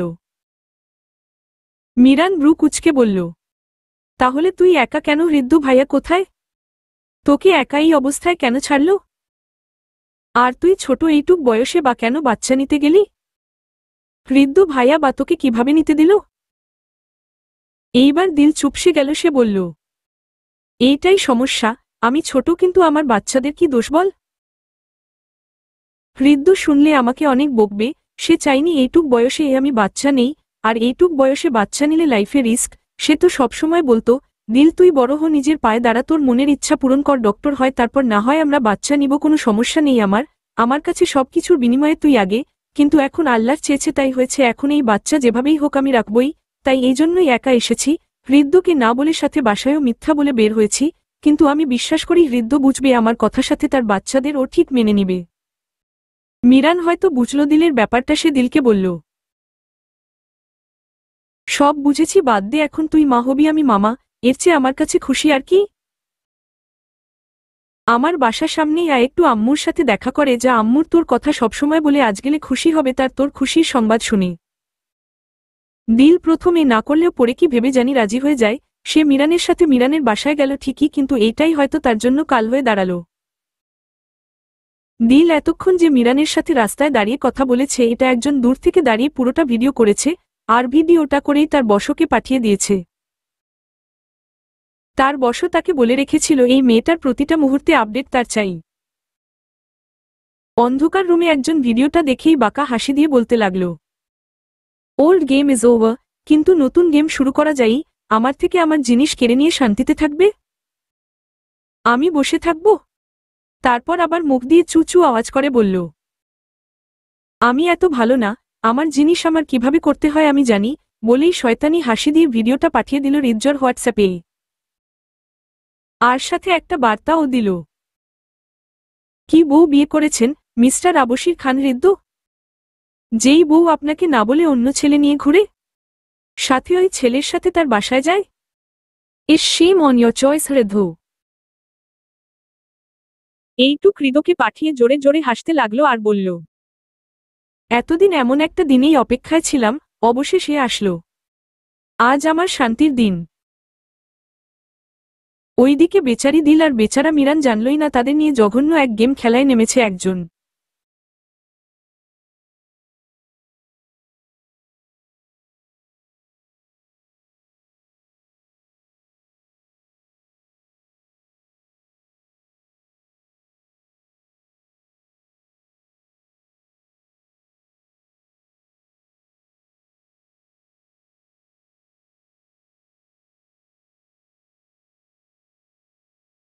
রিদ্দু অফিসে বসে কিছু দরকারি ফাইল দেখছিল। এমন সময় তার ফোনে মেসেজের আওয়াজ আসে। সে ফোন হাতে নিয়ে দেখে অচেনা নম্বর থেকে কিছু ভিডিও আর মেসেজ এসেছে। রিদ্দু প্রথম ব্রু কুচকে ভাবে কে দিয়েছে মেসেজ তাকে। সে ব্রু কুচকানো অবস্থায় মেসেজ বক্স ওপেন করতেই তার মাথায় আকাশ ভেঙে পড়ল। সেই সাথে সাথে চেয়ার থেকে উঠে দাঁড়ালো আর সাথে সাথেই রাগে তার শরীরের রগগুলা ফুলে উঠল। এক হাতে ফাইল যেটা ছিল ওটা রুমের এক কোনায় ছুঁড়ে মারল আর গাড়ির চাবি নিয়ে বাসার উদ্দেশ্যে রওনা হল। রিদ্দু বাসায় ঢুকেই দিল দিল বলে জোরে চিল্লাতে লাগল। তার চিল্লানো শুনে বাড়ির সকলে বের হয়ে এলো। মিসেস সাবিরা খান ছেলের এমন রেগে বাসায় আসা দেখে প্রশ্ন করলেন, রিদ্দু কি হয়েছে তোর? এইভাবে রেগে আছিস কেন? রিদ্দু কিছু বলল না, শুধু একটাই প্রশ্ন করল, দিল কোথায় আম্মু? মিসেস সাবিরা খান অবাক গিয়ে বলল, দিল তো সেই কখন বের হয়েছে, আমি জিজ্ঞেস করাই বলল তুই নাকি ওকে কোথায় নিয়ে যাবি তাই তোর সাথেই যাচ্ছে। রিদ্দু এটা শুনেই সাইডে ফুলদানিরটা জোরে ছুঁড়ে মেরে চিৎকার দিয়ে বলল, মিথ্যা মিথ্যা ও মিথ্যা বলেছে তোমাদের, ও এক নাম্বার ধোঁকাবাজ। বলেই রিদ্দুর আগে কাঁপতে লাগল। মিসেস দিলারা খান এইবার চুপ থাকতে পারলেন না। যতই হোক দিল তার মেয়ে, নিজের মেয়েকে কেউ ধোঁকাবাজ বলবে শুধু শুধু এটা শোনার পর কোন মাই বা চুপ থাকবে? তিনিও এইবার হুঙ্কার ছেড়ে বলেন, রিদ্দু তুমি কি হিসেবে আমার মেয়েকে ধোঁকাবাজ বলছো? আমার মেয়ে কি করেছে? রিদ্দু তাচ্ছিল্য হেসে বলল, ওটা না হয় আপনার মেয়ে, আসলেই জানবেন কি হিসেবে বলেছি মিস্টার শাশুড়ি আম্মু। বলেই রিদ্দু সোফায় বসে পড়ল।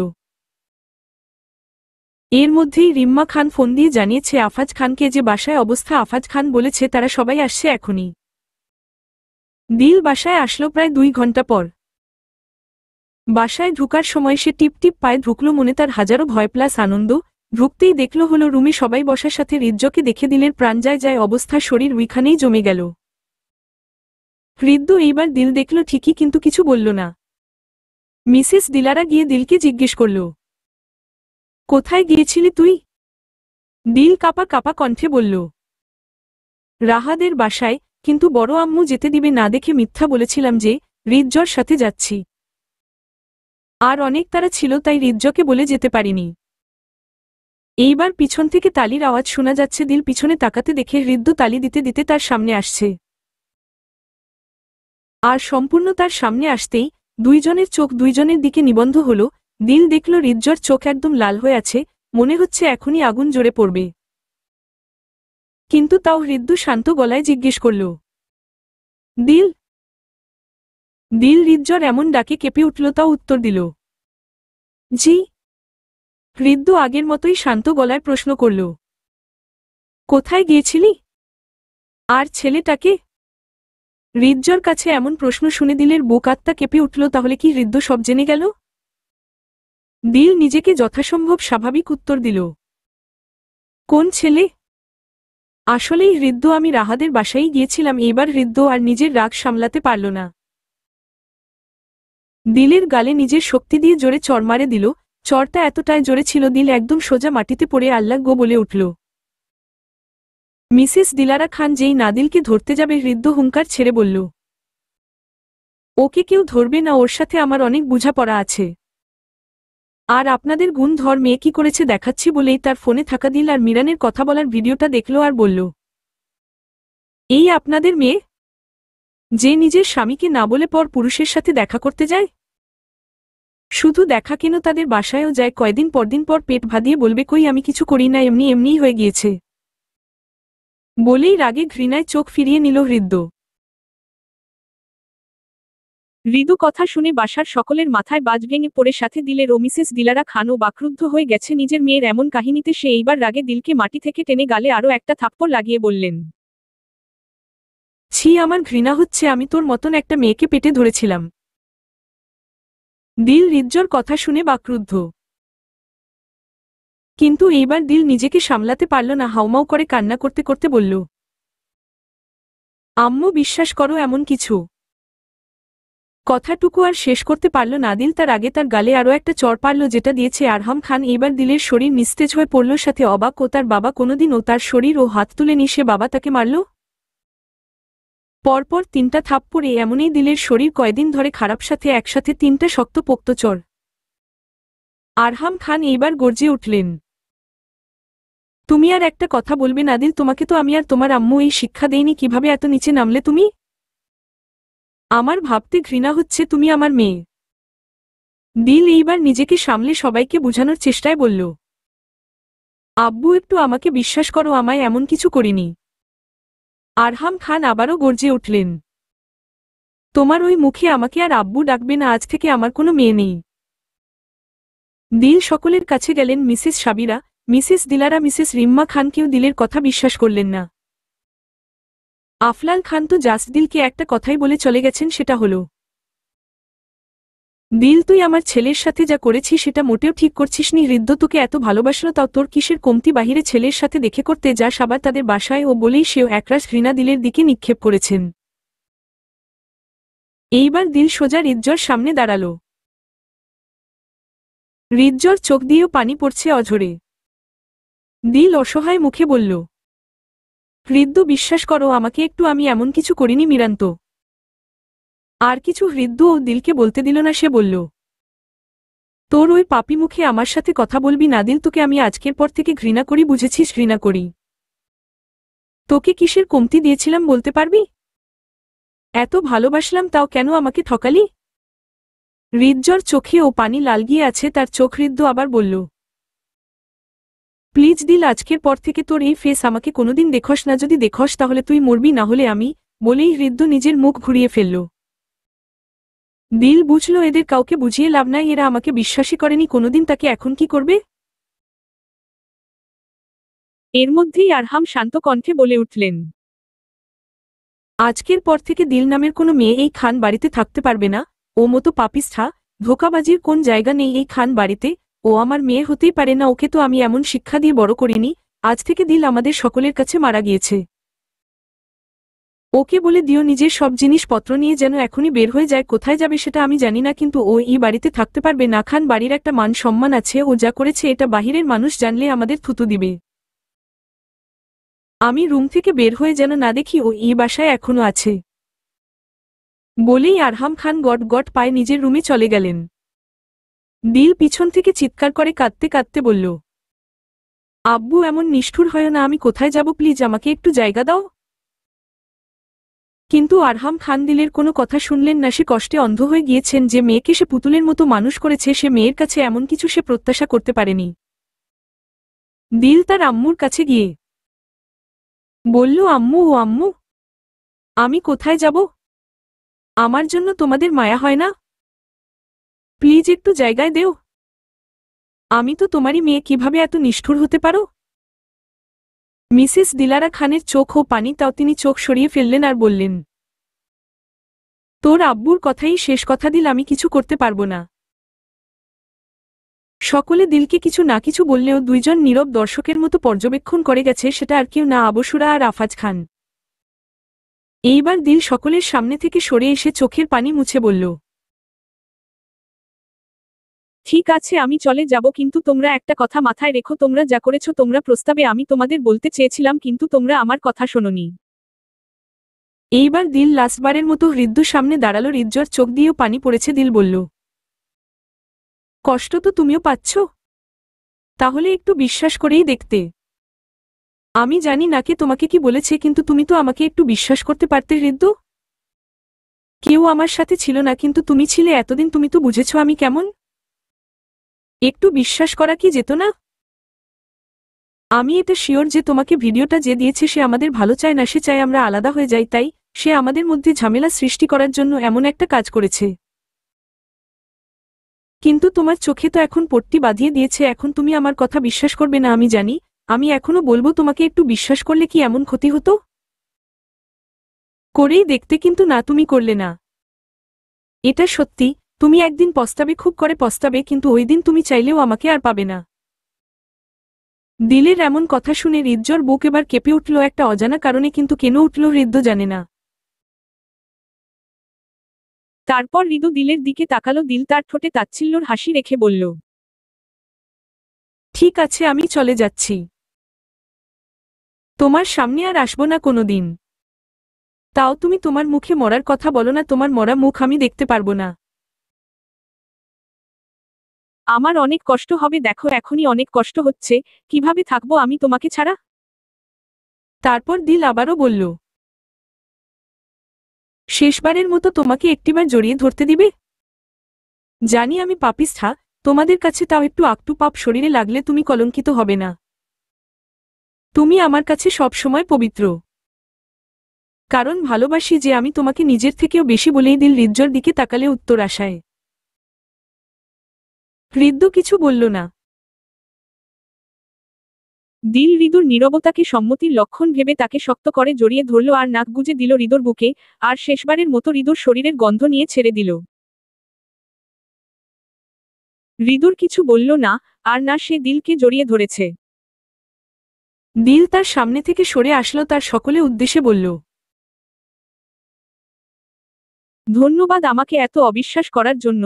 চাইলে আপনারা আমাকে একটু বিশ্বাস করতে পারতেন, আমার কথা শুনতে পারতেন, কিন্তু কেউ শুনেনি। নিজের বাবা মাই আমাকে বিশ্বাস করেনি, অন্যদের কাছে বিশ্বাস আশা করা আমার বোকামি। বলেই দিল তাচ্ছিল্যের হাসি দিল।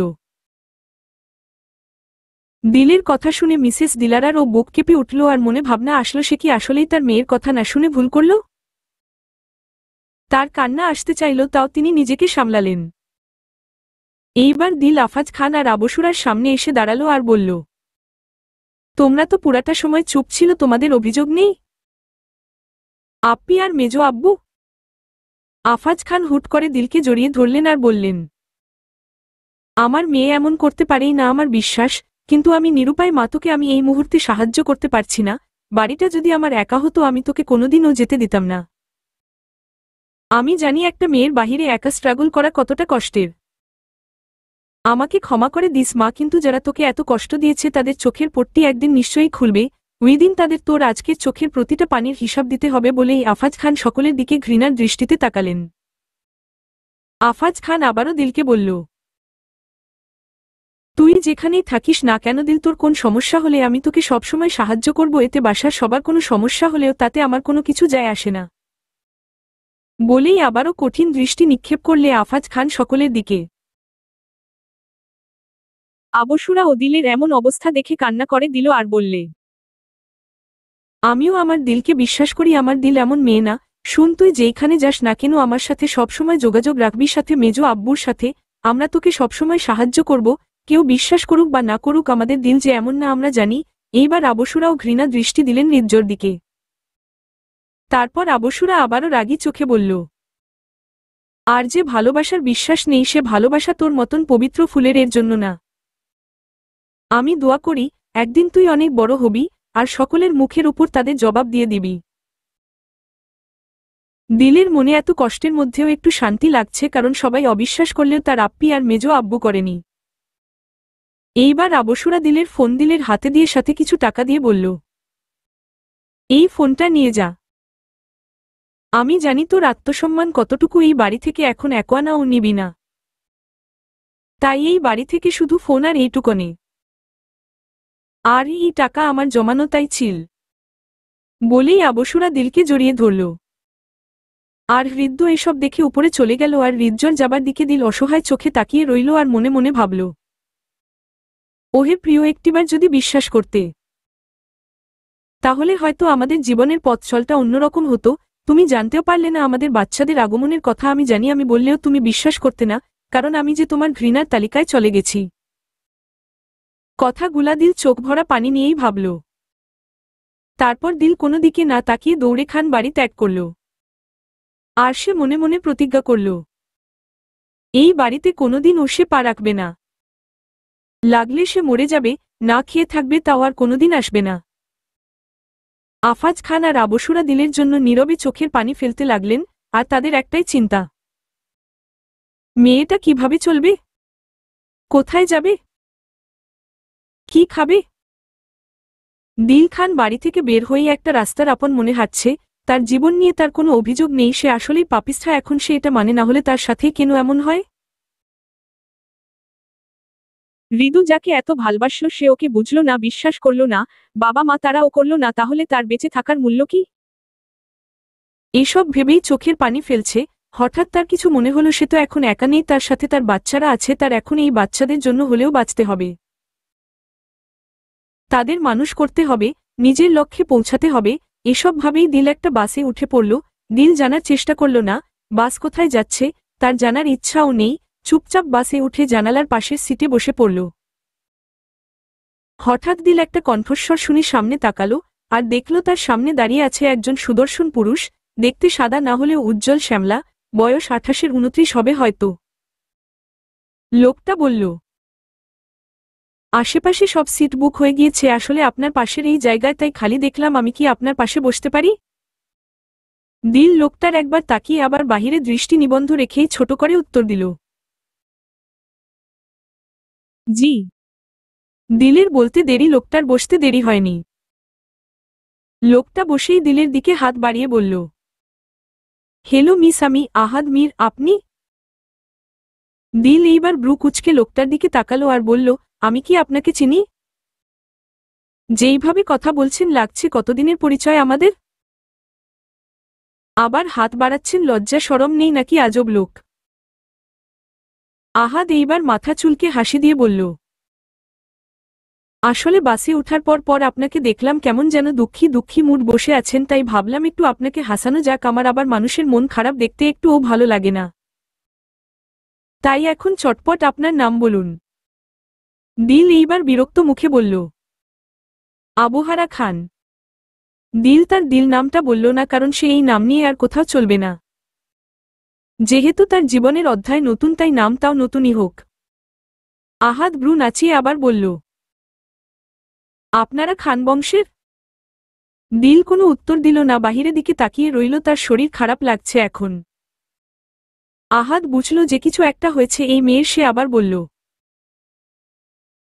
দেখুন মিস, আমি জানি আপনি আমাকে এক নাম্বার বাচাল ভাবছেন, ভাবলে ভাবুন, আমার যায় আসে না, কিন্তু আমি এমনই, আমার বাসার সবাইকে আমি হাসাই, তাই আপনকে দেখেই আমার ভালো লাগলো না। এই দুঃখী দুঃখী ফেস, আপনাকে দেখে মনে হয়েছে আপনি চঞ্চল, তাই একটু ফ্রি হয়ে কথা বলতে চাইলাম। আপনি ভাব দেখাচ্ছেন।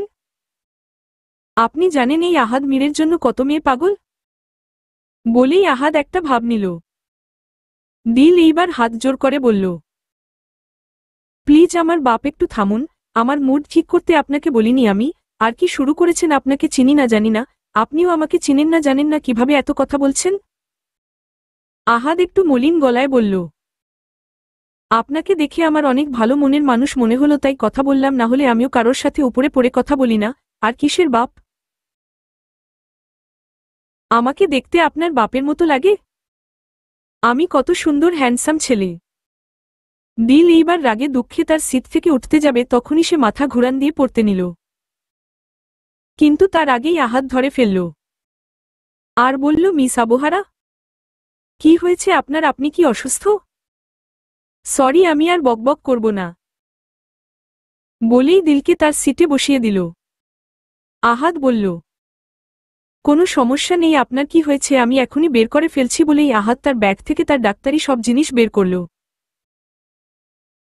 দিল অবাক হওয়া কণ্ঠে বলল, আপনি ডক্টর? কিন্তু আমি জানি ডক্টররা অনেক গম্ভীর হয়, আপনি দেখি উল্টা। আহাদ ফিক করে হেসে বলল, হ্যাঁ, আমার আম্মুও বলে আমি নাকি সবকিছুতে উল্টা, কিন্তু আপনার সাথে যেমন ব্যবহার করি সবার সামনে এক না, আপনাকে দেখে অপোজিট মনে হলো, তার ভাবলাম একটু আপনার মুড ভালো করা যাক। আর আপনি এইটুক মেয়ে একটা বাসে একা কোথায় বা যাচ্ছেন জানি? ফ্যামিলি কোথায়? কিন্তু আরেকটা কথা, যখন হসপিটাল থাকি তখন আমাকে দেখলে আপনি বলবেন পারফেক্ট ডক্টর, কারণ তখন আমি গম্ভীরই থাকি। দিলের এইবার কেন জানি মনে হলো লোকটা অনেক ভালো, সাদামাটার মধ্যে অসাধারণ লোক। প্রথম প্রথম তারচিরা লাগলেও এখন মনে হচ্ছে না চলে। দিল এইবার হেসেই উত্তর দিল, জানেন আমারও না ডক্টর হবার ইচ্ছা অনেক, আমি এটাই হব। আহাদ হেসে বলল, খুব ভালো ডিসিশন। আপনি কোন ক্লাস? দিল বলল, ইন্টার সেকেন্ড ইয়ার। আহাদ এইবার ব্রু কুচকে গম্ভীর হয়ে বলল, এইটুক মেয়ে একা একা বিদেশ যাবেন বুঝি? গেলেও আপনার ফ্যামিলি কোথায়? দিল একটু হকচকিয়ে বলল, এই বাস কোথায় যাচ্ছে? আহাদ অবাক হয়ে উত্তর দিল, আপনি না জেনে বাসে উঠে পড়েছে? আর এই বাস এয়ারপোর্ট যাচ্ছে হজরত শাহজালাল আন্তর্জাতিক বিমানবন্দর। বলেই আহাদ দিলেরকে চেক আপ করতে লাগল, কিন্তু কিছুক্ষণ পর তার মুখ অন্ধকার হয়ে আসলো। সে দিলকে জিজ্ঞেস করল, আপনি প্রেগন্যান্ট মিস আবহারা? দিল মাথা নিচু করে সম্মতি দিল। আহাদ এইবার গম্ভীর কণ্ঠে কিন্তু কিছুটা চিল্লিয়ে বলে উঠল, হোয়াট ননসেন্স! এইটুক মেয়ে প্রেগনেন্ট? আর প্রেগনেন্ট ভালো কথা, কিন্তু আপনার হাজবেন্ড কোথায়? দিল এইবার কিছু বলল না, মাথা নিচু করে চোখের পানি ফেলতে লাগল, আর একসময় কান্নাই করে দিল। আহাদ এইবার একটু ভড়কে গেল। সে দিল মাথায় হাত বুলিয়ে বলল, মিস আবহারা কান্না করবেন না প্লিজ, কি হয়েছে আমাকে খুলে বলুন। বিশ্বাস করতে পারেন আমাকে, এতক্ষণে হয়তো বুঝে গিয়েছেন আমি কেমন বাচাল হতে পারি, কিন্তু বাটপার না, বুঝলেন? বলেই আহাদ দিলকে পানি খাওয়ালো, তারপর দিলের দিকে তাকিয়ে বলল, এখন বলবেন আপনার কি হয়েছে? দিলও চাচ্ছিল কারোর সাথে শেয়ার করে তার কষ্টটা একটু কমাতে, আর লোকটাকে দেখে খারাপও ওর মনে হয়নি, তো বলা যায় এইগুলা ভেবেই এইবার কোনো বনিতা ছাড়া সব বলে দিল। সব শুনে আহাদের মুখ রাগে লাল হয়ে আসলো। সে শুধু একটা কথাই বলল, যেইখানে বিশ্বাস নেয় সেইখানে আপনি যেতে চাইলেও আমি দিব না। আপনি এখন কোথায় যেতে চান? দিল কান্না ভেজা কণ্ঠে বলল, জানি না, যেইখানে আল্লাহ ভাগ্যে রেখেছে সেইখানে হয়তো জুটবে আমার থাকা। এখন তো আর বাস থেকে নামা যাবে না, না হলে নেমে যেতাম। আহাদ এইবার দিলের দিকে তাকিয়ে শীতল চোখে বলল, আপনি আমার সাথে কানাডা যাবেন মিস আবহারা? ওইখানে আমি আমার ফুল ফ্যামিলি থাকি। বাংলাদেশের জাস্ট ঘুরতে এসেছিলাম ফুপ্পির বাসায়। আমরা জন্মগতভাবে বাংলাদেশি, কিন্তু আমার বাবা কানাডিয়ান, তাই ওইখানেই থাকা। আমাদের বাবা মার লাভ ম্যারেজ তো। আর কানাডার আমার বাবার অনেক বড় কোম্পানি আছে, কিন্তু আমার ইচ্ছে ছিল আমি ডক্টর হব, তাই এ পেশা নেবা আমার। আর আজকে আমার ফুপাতো বোনের আমার সাথে যাবার কথা ছিল, কিন্তু ওর হঠাৎ দরকারি কাজ পড়ে গেল, তাই যাবে না। ওর ভিসা চাইলে আপনি ইউজ করে যেতে পারেন, ওকে না হয় আমি বলবো কয়দিন পরে আসতে। আর আমাকেও বিশ্বাস করতে পারেন, আমি ঠকাবো না। আর আপনার স্বপ্ন না ডক্টর হওয়া? ওটাও আপনি হবেন, সাথে আপনাদের বাচ্চাদের মানুষও করবেন। এখন বলবেন বাচ্চা মানুষ করতে গেলে অনেক কষ্ট করা লাগে, বাবার পরিচয় লাগে। আমি বলবো আমি আপনাদের বাচ্চাদের বাবা হতে চাই, দিবেন অনুমতি? আর একটা কথা মাথায় রাখবেন, জন্ম না দিয়েও বাবা হওয়া যায়। এখন বলবেন মাত্র আমাদের পরিচয় কিভাবে এত দূর যাওয়া ঠিক? আসলে পরিচয়টা ম্যাটার করে না, করে হচ্ছে মানুষের মন। আপনাকে দেখে আমার খারাপ মনে হয়নি, তাই কথা বলেছি। আগে না হলে আমি আহাদ মীর কারোর সাথে কথা বলি না। মেয়েদের তো ভাইরাস মনে করি। আর আপনার ফ্যামিলির মতো কাপুরুষ না আমি, যে কিনা একটা মেয়েকে এইভাবে বাসা থেকে বের করে দিব। তো বলুন যাবেন আমার সাথে? আপনাকে জোর করব না, ভেবে জানাতে পারেন, কিন্তু আপনার সময় শুধু এয়ারপোর্টে পর্যন্ত, তারপর উত্তর দিতে হবে যাবেন নাকি না। বলেই আহাদ বাসের সিটে মাথা দিয়ে চোখ অফ করল আর কানে ইয়ারফোন গুছল। এইদিকে দিল মুগ্ধ চোখে আহাদের কথা শুনল আর ভাবল এত ভালো মানুষ ও হয়, তাও এক দেখায়। দিল তো প্রথমে এই মানুষটার সাথে কথা বলতেই চায়নি, কয়েক মিনিটে ব্যবধানে কি হয়ে গেল। দিলের এত কিছুর মধ্যেও নিজেকে ভাগ্যবতী লাগছে। সে ডক্টর হতে পারবে, নিজের স্বপ্ন পূরণ করতে পারবে, তার বাচ্চারা মানুষ হবে। আর না দিল এইবার নিজের পায়ে দাঁড়াবে, তারপর সবাইকে জবাব দিবে। তারা যে ভুল করেছে তাকে অবিশ্বাস করে, তার পুরো কথা না শুনে তাদের আঙুল দিয়ে দেখিয়ে দিবে। এসব ভেবেই দিল দীর্ঘ নিঃশ্বাস ছাড়ল আর বাস ও এয়ারপোর্টের সামনে এসে পৌঁছালো। বাস থেকে তারা নামতেই আহাদ বলল, মিস আবহারা উত্তর। দিল মুখ গম্ভীর রেখেই বলল, আমি যাব, কিন্তু আমার শর্ত আছে কিছু। আহাদ ব্রু কুঁচকে বলল, কি? দিল শান্ত গলায় বলল, ওইখানে গিয়ে আমাকে একটা জব খুঁজে দিবেন, আমি কারোর উপরে বসে খেতে চাই না আমার বাচ্চাদের নিয়ে। আমার পড়ালেখা, আমার বাচ্চাদের খরচ আমি চালাবো। আহাদ এইবার ফুঁসে উঠে বলল, নিজের পড়ালেখার খরচ চালাবেন ভালো কথা, বাচ্চাদের খরচ আপনি কেন চালাবেন? ওরা এখন আমারও বাচ্চা, সো ওদের খরচ এখন আমিই চালাবো ওদের বাবা হিসেবে। এখন আর একটা কথাও বলবেন না, চলুন, ফ্লাইটের সময় হয়ে গেছে। এর মধ্যেই দিল ভাইয়া বলে কিছু বলতে নিবে আহাদকে, তার আগেই আহাদ বলল, আমার বাসায় অনেক কিউট একটা বোন আছে, এখন যাবেন, গেলেই দেখতে পাবেন, আর কাউকে বোন বানানোর শখ নেই আমার। আপনি আমাকে আহাদ বলবেন কেমন? মিস আবহারা? দিল মুখ ফুলিয়ে বলল, ঠিক আছে মিস্টার আহাদ। বলেই তারা তাদের ফ্লাইট অনুযায়ী প্লেনের সিটে গিয়ে বসল। দিলের একটু ভয় ভয় লাগছে, জীবনের প্রথম নিজের দেশ থেকে অন্য দেশে যাচ্ছে, সাথে আবার কিছুক্ষণের পরিচয়ের হওয়া মানুষ। দিল মনে মনে বলল, যা হবে দেখা যাবে, আগে সে অনেক মানুষের জন্য ভেবেছে, এইবার না হয় নিজের আর নিজের বাচ্চাদের কথা ভেবেই বাকি জীবন কাটাবে। বাবা মা, হৃদ্য ফ্যামিলির সবাইকে আমি আবহারা খান দিল ঘৃণা করি। তোমরা যেমন আমাকে না বুঝে ঘৃণা করেছ, বিশ্বাস না করে ঘৃণা করেছ, ঠিক আমিও তেমনই ভাবে তোমাদের ঘৃণা করি। এইগুলা ভেবেই দিল চোখে আবারও পানি জমা হল। এর মধ্যেই প্লেন কানাডার উদ্দেশ্যে উড়ে চলল। আর পিছনে রেখে গেল দিল এক রাশ ঘৃণা অভিযোগ সকলের প্রতি, আর সাথে নিয়ে গেল কাছের মানুষের থেকে পেল অবিশ্বাস পাপিষ্ঠার তকমা। খান বাড়ি। হৃদ্য নিজের রুমে ঢুকেই দরজা আটকিয়ে সব ভাঙচুর করতে লাগল। নিচ থেকে সবাই সেই আওয়াজ শুনতে পারছে, কিন্তু কারোর যাবার সাহস নেই। মিসেস সাবিরা খানের তো নিজের ছেলের এই দশা দেখে কান্না করে দিয়েছে। মিসেস রিম্মা খান তাকে সান্ত্বনা দিচ্ছে। মিসেস সাবিরা খান কান্না করতে করতেই আহরানকে বললেন, বাবা তুই যা না, দেখ গিয়ে ওকে থামাতে পারিস নাকি, এইভাবে ভাঙচুর করতে করতে ও নিজের না ক্ষতি করে দেয়। এর মধ্যেই আদ্র হন্তদন্ত পায় খান বাড়িতে প্রবেশ করল। আবসুরা তাকে কিছুক্ষণ আগেই খবরটা দিয়েছে, আর খবরটা পাওয়া মাত্র সে ছুটে এসেছে।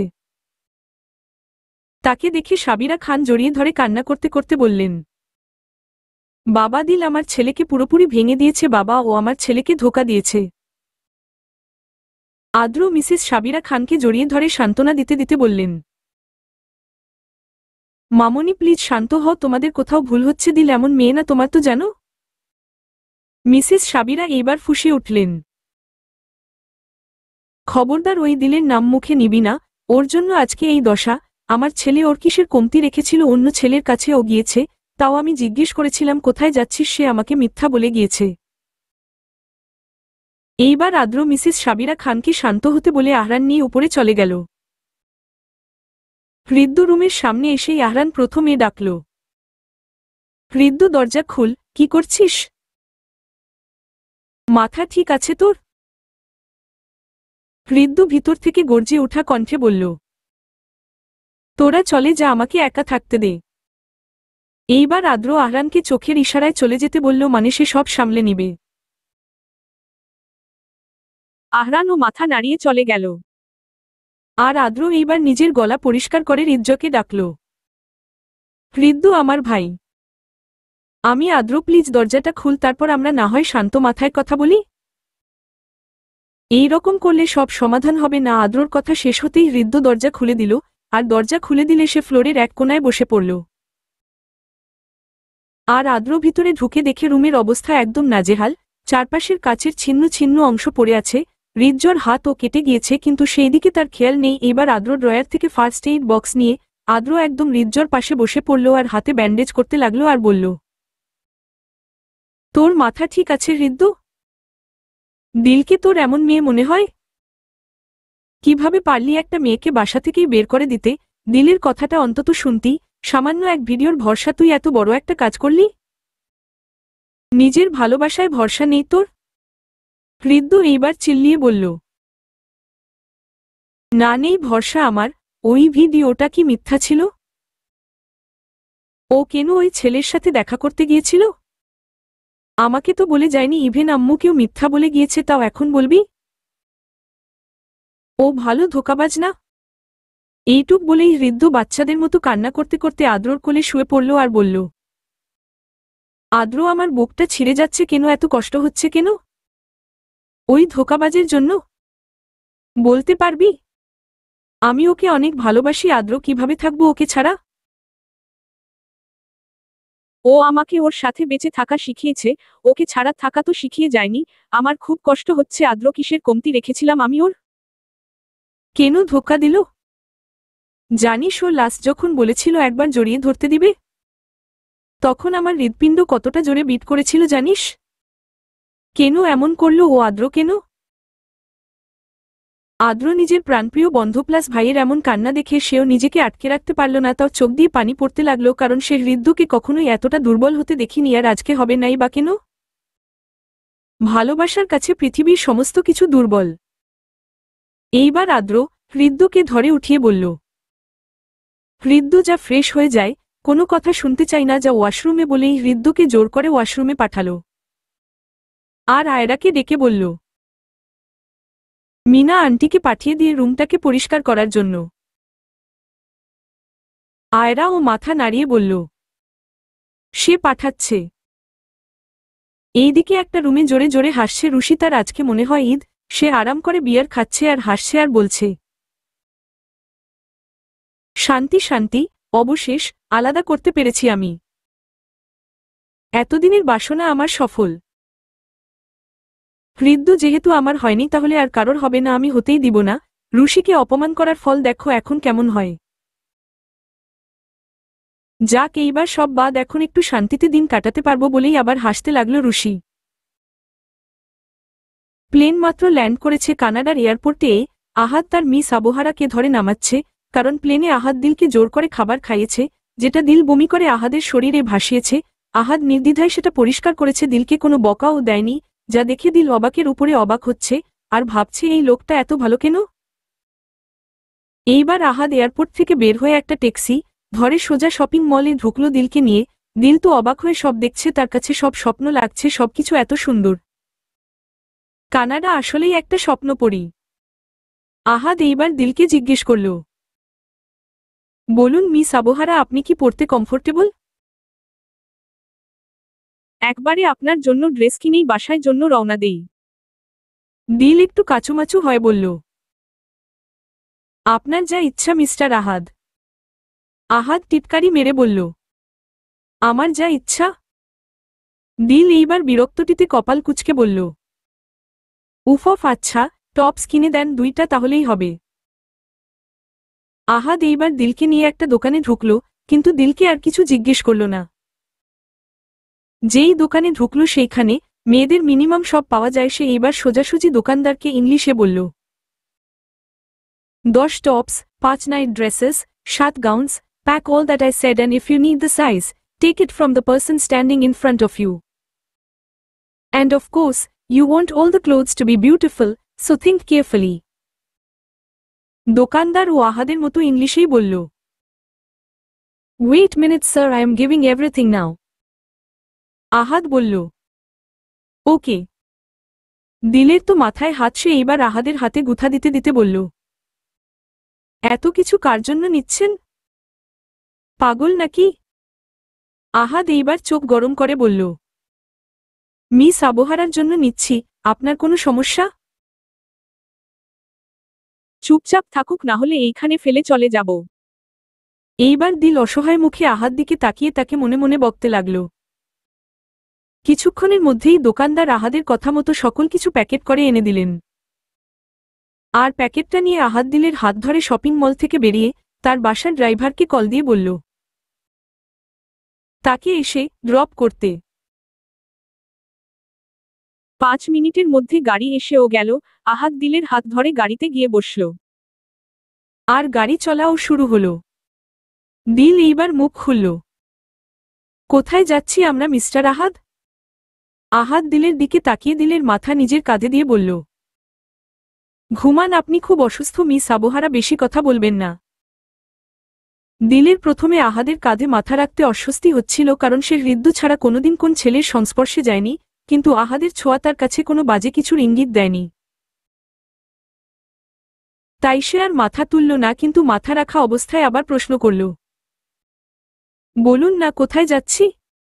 আহাদ হালকা হেসে বলল, আমার বাসায়। কানাডার রাজধানীর নাম অটোয়া, আর আমার বাসাও অটোয়া শহরে। অটোয়া শহরটা অনেক সুন্দর, আপনাকে নিয়ে একদিন বের হব, ওই দিন সব ঘুরে ঘুরে দেখাবো, এখন চুপচাপ ঘুমান। দিল আর কিছু জিজ্ঞেস করল না, চুপচাপ ঘুমিয়ে গেল। 3 ঘন্টা পর আহাদ দিলকে ডাকতে লাগল, মিস আবহারা উঠুন, এসে পড়েছি আমরা। দিল টিপ টিপ করে চোখ খুলল আর ভাবল, সে কোথায় আছে। সব মনে পড়তেই লাফ মেরে উঠে পড়ল আর দেখল আহাদ অলরেডি গাড়ি থেকে নেমে গেছে, তাকে বাহিরে দাঁড়িয়ে হাত দিয়ে ডাকছে। দিল এইবার উঠে গাড়ি থেকে নামতেই দেখে বড় একটা বাড়ি, যা দেখে দিলের চোখ কপালে। বাড়িটা ডুপ্লেক্স, এত সুন্দর বাড়ি দিল আগে কখনোই দেখেনি। এটা দেখে মনে হচ্ছে রাজকীয় একটা বাড়ি, যেরকম সিনেমাতে দেখায়। তারপর দিলের চোখ গেল নেম প্লেটের খোদাই করে লেখা ইংলিশে মীর ভিলা। দিল মনে মনে ভাবল, মিস্টার আহাদ দেখে প্রথমে মনেই হয়নি উনি এত বড়লোক, কি সাধারণভাবে চলাফেরা করে, আসলেই উনি অসাধারণ একজন মানুষ।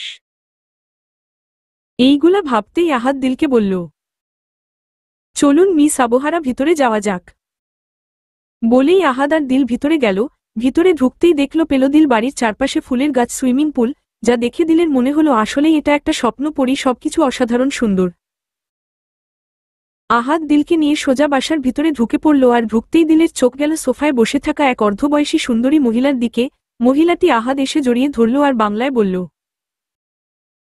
কেমন আছো বাবা? বাংলাদেশে কেমন এনজয় করেছ? আহাদ হেসে বলল, অনেক ভালো আম্মু। এইবার দিল বুঝল এটা আহাদের আম্মু। দিলের এইবার চোখে পানি জমালো নিজের আম্মুর কথা ভেবে। তারপর দিল তাচ্ছিল্যের হাসি দিল,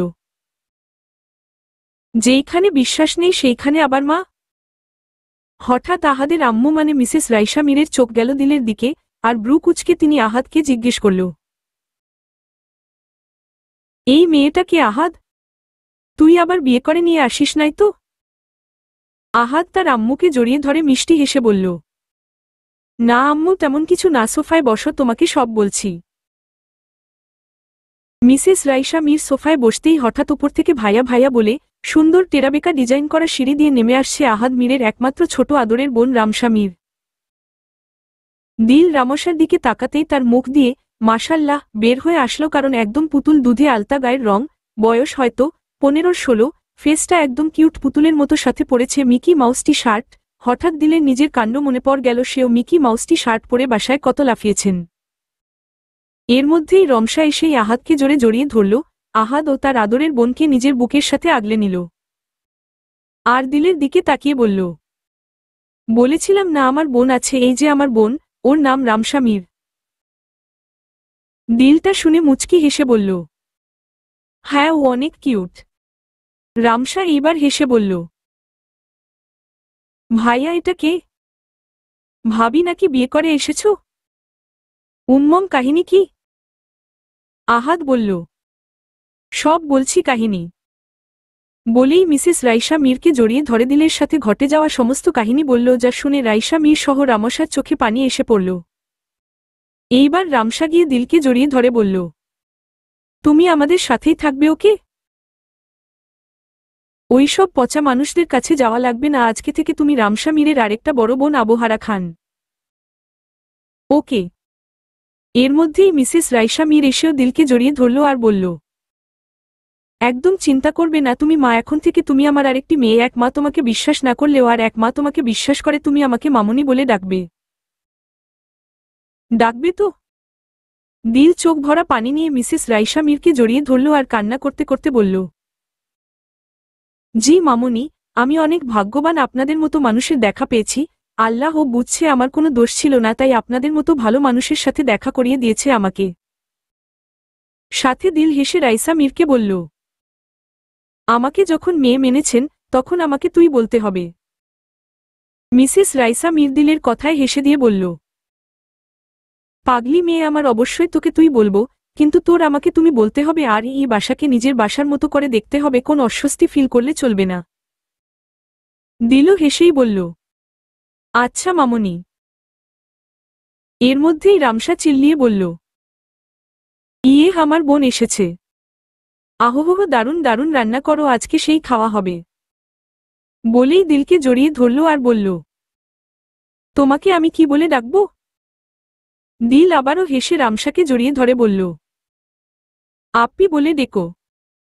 এর মধ্যেই আহাদ বলল, রামসা এখন তোমার আপ্পিকে তার রুম দেখিয়ে দেও, আর আপ্পিকে বিরক্ত করো না, এটুক তো বুঝো।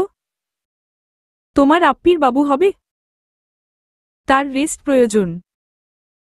রামসা খুশিতে গদগদ হয়ে বলল,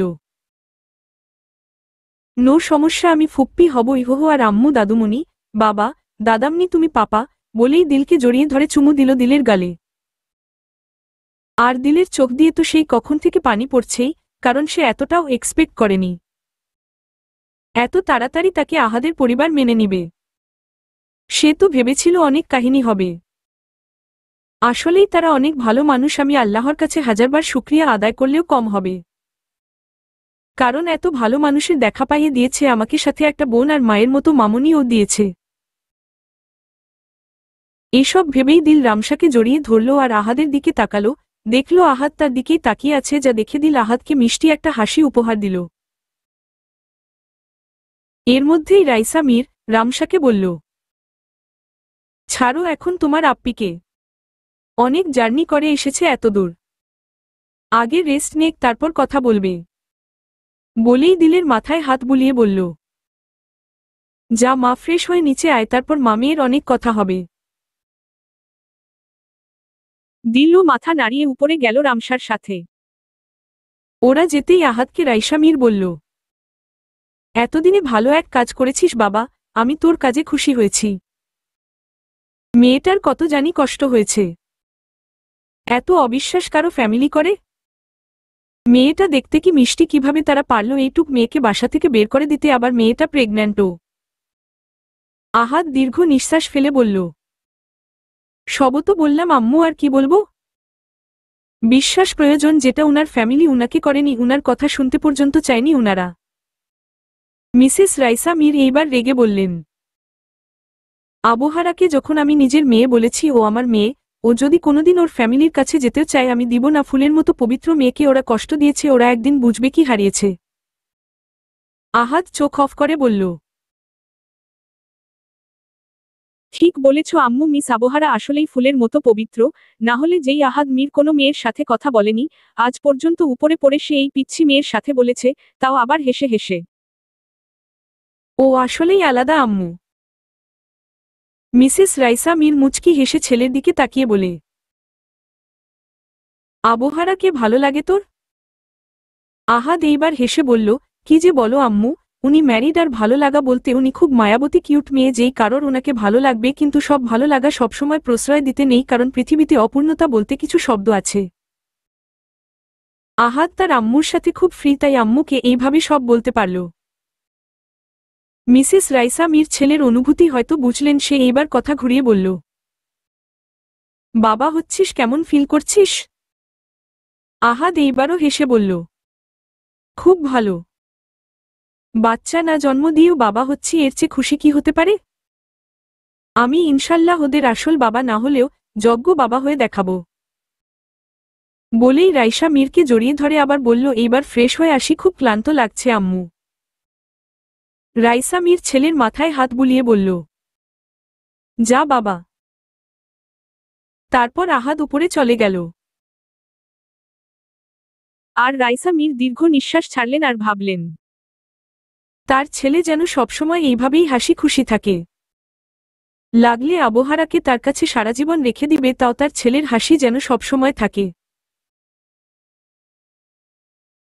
আহাদ কতদিন পর সাথে মন খুলে হেসে কথা বলল, না হলে সবসময় গম্ভীর ভাব নিয়েই থাকে। এসব ভাবতে ভাবতে মিসেস রাইসা মীর নিজের রুমে যাবার আগে সার্ভেন্ট সব খাবার বুঝিয়ে দিলেন কি কি আজকে রান্না করতে হবে, কারণ একটু পরই আহাদের বাবা আজাদ মীর আসবেন। চলবে।